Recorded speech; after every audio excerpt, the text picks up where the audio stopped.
Hello. I think it's good to be careful with any spiritual teaching. So if you consider this video a spiritual teaching, start by being careful of what I say.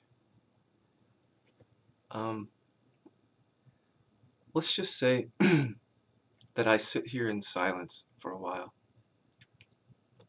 We'll see if that means anything.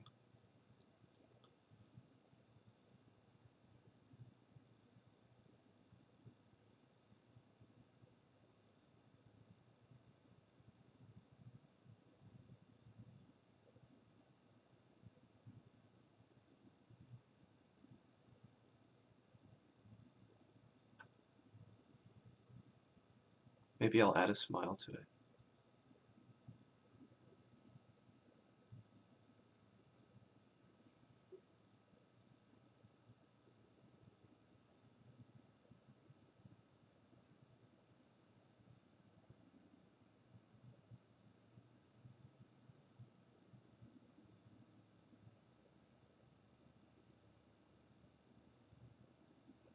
Okay, so what just happened? Nothing. But the temptation to say that something happened there is so seductive, because there's always some transmission in relationship of all kinds. If someone feels angry and you're around them, you may feel angry.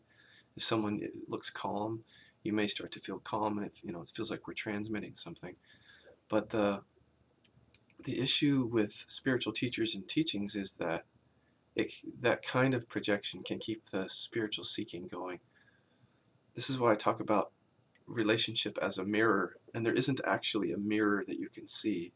You won't see like an actual mirror, but if I sit in silence like that, and most people don't really see me as a guru anymore. Some do, but most don't at this point. But let's just say someone saw me sitting there at the front of the room in a live talk, or even on this video, sitting in quietness like this.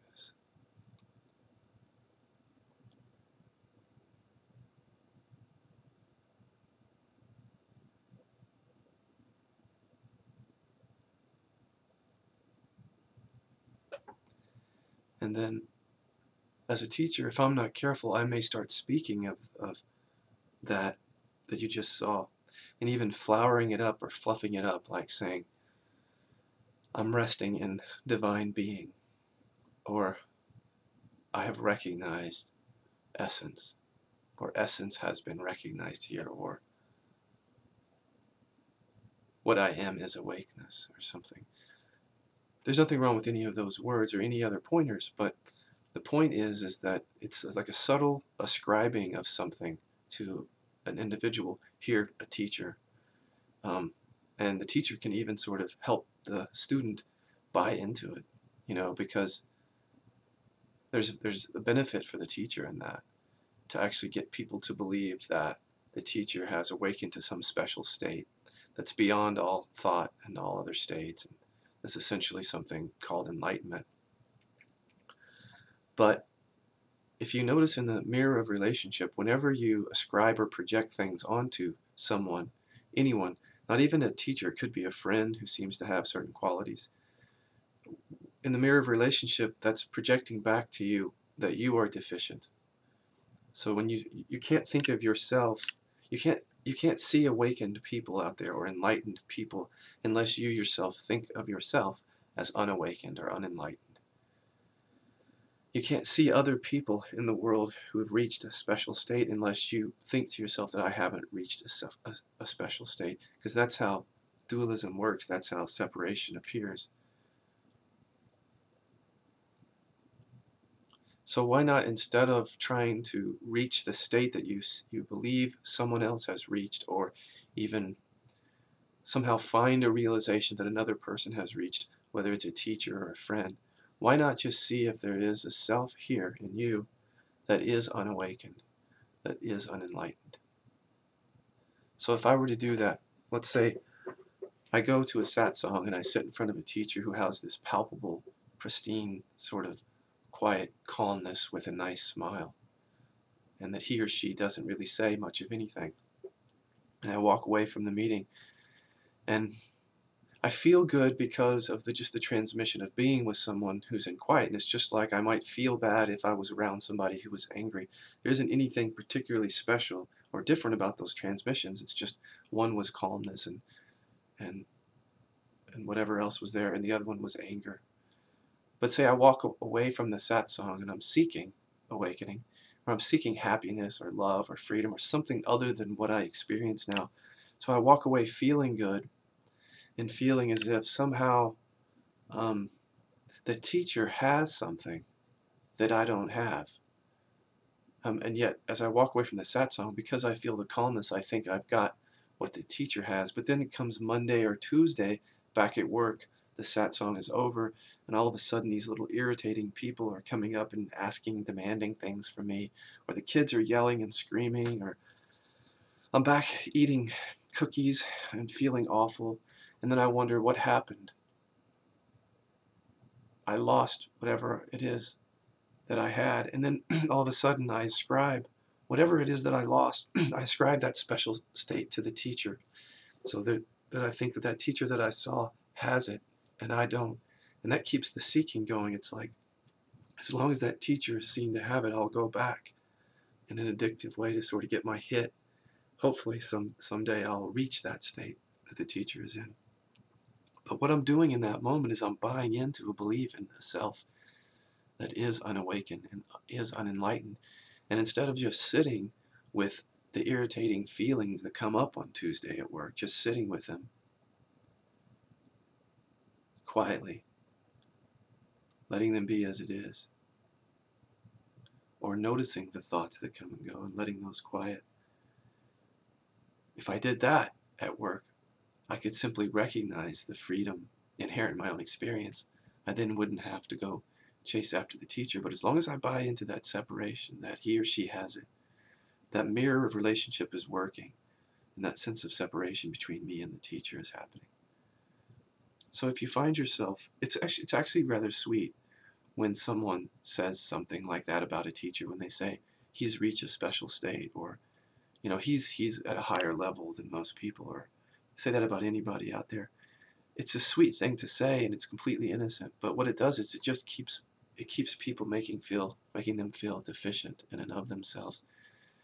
And I'm not saying don't go to teachers or teachings. When I'm out there giving live talks, I'm not saying that. What I'm saying is that you could choose certain teachers who will deconstruct any identity that they're giving off about being an awakened person.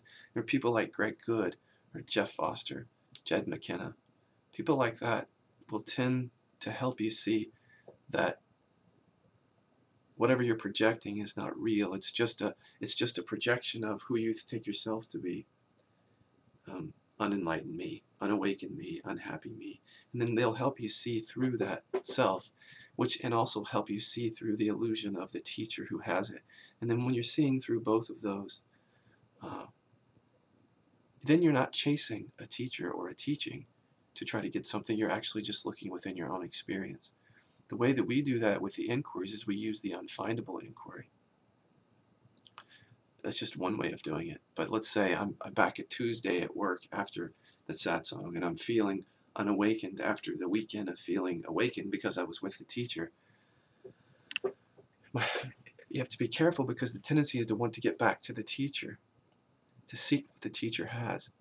But what if you stopped right there on Tuesday at work, or even when you got home, and you just looked for the one who was unawakened? Here's how I would do that if I were you. I would first just stop. Get quiet and look at exactly what I'm taking to be me. Let's say there's me here and I'm unawakened. So I look at those words. I'm unawakened. And I just see the letters spelled out. And I don't add anything to them. I just look at those letters, those words, and I ask, are the words themselves me, the person who's unawakened? And I don't think about the answer. I don't try to process it with the mind. I just feel how my body reacts.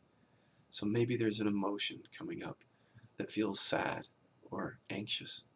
So I say, yeah, that's me. The reason I say, yeah, that's me is just to take my attention into the feeling, to let it be. just to rest with it, without any words, without labels, certainly without stories of teachers or anyone else who's enlightened. Just being with what is. Quietly, looking at it, feeling it, letting it be, and then looking into that energy that's there in my experience. And as I look into it, I can ask the same question. Is that energy right there, is that me, the one who's unawakened? And I sit with it, and I can see, no, that's actually just energy. It doesn't come with a tagline, I'm an unawakened person, it's just presently arising energy. So I let that be, and as I sit with it, basically, because I'm not adding any story to it, it just begins to sort of melt into the space. But then maybe the picture of the teacher comes up. And just by looking at the picture of the teacher sitting in silence, the memory of my satsang, it looks like the teacher has it. And that reflects back to me that I'm unawakened. So I can try to find the one who's unawakened within that. So I look at the picture of the teacher. I can even put a picture frame around it if I want. And I stare at it directly, without words. And I ask, is that picture itself me, the one who's unawakened? And I don't get my mind involved, because my mind will say, no, that's the teacher who's unawakened. That's not how we answer it. You just answer it by listening to how your body responds. Because the identification with self happens when words or pictures are stuck to feelings or sensations like that. So as I'm looking at the picture, if I get a feeling or sensation, that picture feels like somehow that's me, or that I'm unawakened. So I let the picture relax. Let it melt into the space by observing it. And I rest. And let this feeling or sensation just be as it is in the quiet space. And then I look down at it. Maybe there's even a picture down there. Maybe there's a picture of this big, large rock. And that picture of that large rock seems to contain that uncomfortable sensation. But I look at that picture of the rock, because that's what makes it feel solid. That makes the emotion feel solid. I look at that and I ask, is that picture of the rock itself me, the one who's unawakened? And as I'm looking at it, quietly, without putting any meaning on it, I see it's just a picture of a rock. And as I see that, it starts to loosen or lighten. And as it loosens or lightens, the energy that was stuck to that picture is there, without any pictures on it. And I let that energy be. And I ask the question, is this energy here, is this me, the one who's unawakened? And because I have no pictures on it, and no words, it's not a person who's unawakened, it's just invisible energy. I just let that be exactly as it is, not trying to change it or do anything else with it, and then eventually that relaxes. And then I just keep looking at any words or pictures that come up that seem to evidence a me that's unawakened, and in any feelings or sensations. And as I look at all those and I see that I can't find the one who's unawakened, that identity, that deficient self-identity is seen through. It's seen to be empty, unfindable. And when that's seen as empty and unfindable, the teacher who seemed awakened also seems to be empty and unfindable. I can't really find him either. He just looks like words and pictures and feelings and sensations. And therefore, that separation between me and the teacher doesn't feel real anymore. And therefore, I don't have to seek anything. The seeking came from the belief in a self, and in this case, a belief in a self that was unawakened. I didn't have to follow the teacher around and listen to his words. I didn't have to sit for 4 hours in silence. You can do that. I'm just saying you can also sort of take the power back and give it to yourself to look into your own experience, to see that the only reason you see an awakened teacher is because of a belief in yourself as unawakened. Start there and see that that's unfindable. And then that relationship with the teacher harmonizes and equalizes itself. Both are seen to be empty, self and other. Give it a try. I mean, it's probably more effective than just following the teacher around for years with the belief that he or she has it and you don't, because that could literally go on for years. But when you bring the authority back to your own experience, you start to look and you see no self in your experience, then you don't have to do that chasing forever. And that's really what most of the spiritual teachers want.